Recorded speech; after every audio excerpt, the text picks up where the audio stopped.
All right, in this video, I'm going to show you how you can completely customize your web page using the Weebly editor. So I've logged into my account. I'm now edited. Keep in mind, you have already needed to create an account and to select a theme and a domain name before you get here. So I've done all of those things, and this is the page that I've already created. Obviously, when you guys start, you're going to have a blank canvas. You'll have some default pictures and some default text and things like that in here. But I thought it would be simplest if I had my page up to show you how to create and customize. So we are on my homepage. You'll notice all of these gray bars, one at the top and one over to the left.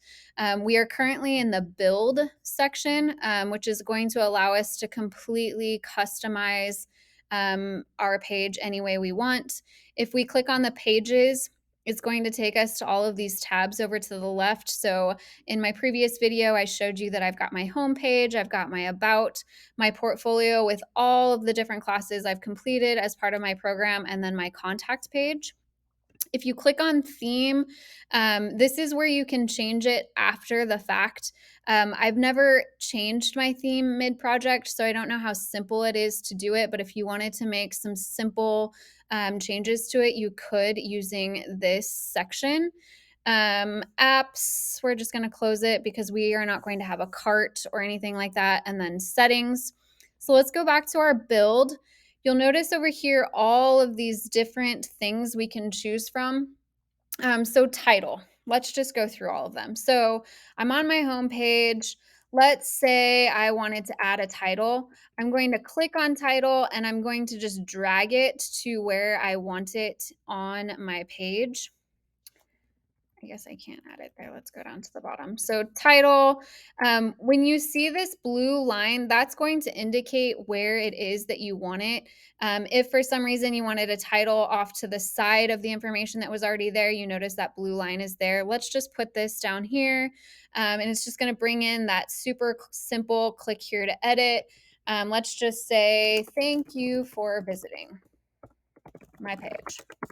Okay, so I can do that. That is what a title is. Usually titles obviously are going to go at the top of a page.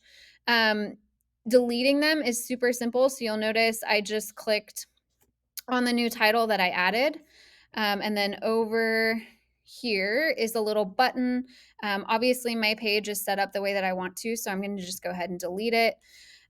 Text is the same thing. So text can be added down below my information. So like I said, if I wanted to add it down here, if I wanted it to the left of my picture, if I wanted to have columns of text, I could add it to the right. So that one's pretty self-explanatory. Image is exactly the same thing. You can add grids of images or single images. I will show you, actually, let's just go to like my portfolio page. These are all images that I created using Photoshop. I have a background in design. So these are all images that I put in. So when I said a grid of images, this is what I was talking about. Instead of just a single picture, you can have a grid of them. Let's go back to my homepage. Gallery. This might be beneficial for some students, again, depending on the degree program that you're in or the type of job that you are interested in. So that just allows you to add several images in a small space for your viewer to see easily. Slideshow is another great option. This might be something that you include on your homepage. So instead of just having this single image here, a slideshow would just show multiple pictures that just slide through at whatever interval that you set it at. So again, if you have lots of projects or lots of artwork or anything like that, that might be a great option for your portfolio. If for some reason you wanted to add a map, you can. Contact form, I think is beneficial for a contact page. I chose not to use a contact form because if you are not very good about checking your email regularly, it just goes to your inbox and you forget to do it. So I just chose to keep it simple and just put my contact so that if they really need to get a hold of me, they know exactly how to get a hold of me. And then there's all these other ones. This button section I used quite a bit on my page. And basically, what a button is, I showed you when I was showing you my web page. For my viewers, if we were in the live view of my portfolio, they could click on this button here, this black box that says click here to access my resume, and it would open up another window. So that's basically what a button is. Um, you can also add sections and dividers and spacers. So for example, if I wanted to add a divider, is really just like a line. So like if I wanted there to be a very obvious separation between my professional resume and the button, I would add this divider there. And then same thing with or spacer. If you wanted like a big section of white space to separate information, that's why you would use the spacer. You can also input media into your web page. So if you did a lot of videos for your projects in school, you could do HD videos, you could include audio. If you have YouTube videos or anything like that that you wanted to include, files, all of those things can be input. And then you'll see all these other buttons. You are probably really just going to focus on media and above, unless you have a very specific type of portfolio that you're working on. If we click on, let's just say we want to edit this text. So I already have my text in place. You can copy and paste from other documents. So if you are somebody like me who pre-planned all of the content for your page, using like Google Docs or Microsoft Word or something like that, it's really simple to copy and paste text. Just like all word processing software that is available, you see all of these options up above when you click into edit the text. So you can make certain text bold, italic, you can underline it.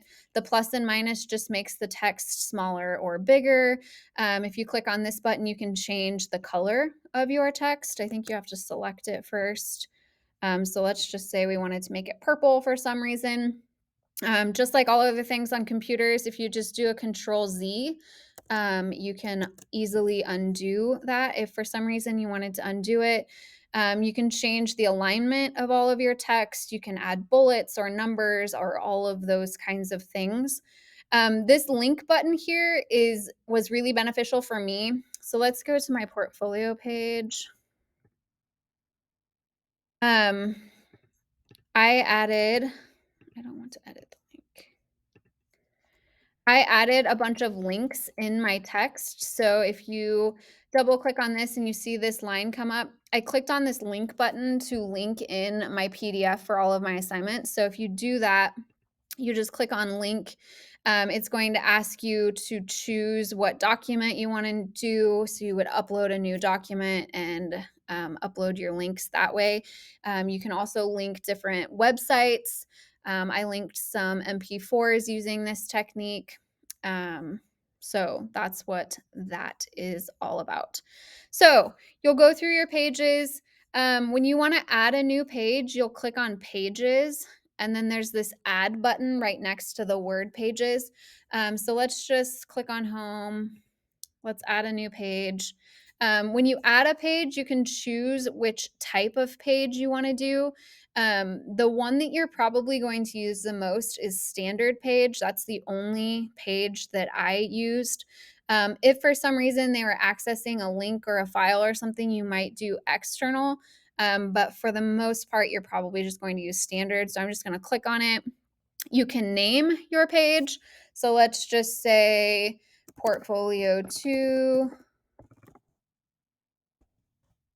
And then you can change the header type, the visibility, and the things like that. Let's just say done. And then down at the bottom is where it's going to come in at. If I can get down there. So you can see over here more portfolio 2, and then you can click on it. I'm going to go back and delete that because I don't want that there, but that's how you're going to add pages. So you're going to edit it. You're going to make it look just the way that you want it to. You're going to type in all your text. You're going to add links to documents and put pictures in and all of those things. Once you're ready to see what it looks like, this is in the edit mode, so we can't really see what it would look like in a real format, but you'll see this blue button right here. It says publish. Clicking on that will make it so that When I click on this blue link here, it'll take me to show me what my audience will see from my webpage. I use this a lot. I kind of toggled back and forth between edit and publish so that I could see what text looked like or what different formats look like with the picture next to the text or the title wherever it was. So just keep in mind that you can publish several times.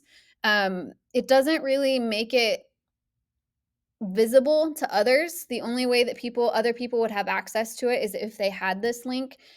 So while you're editing, there's no reason to not just keep publishing so that you can toggle back and forth between the two different views as much as necessary.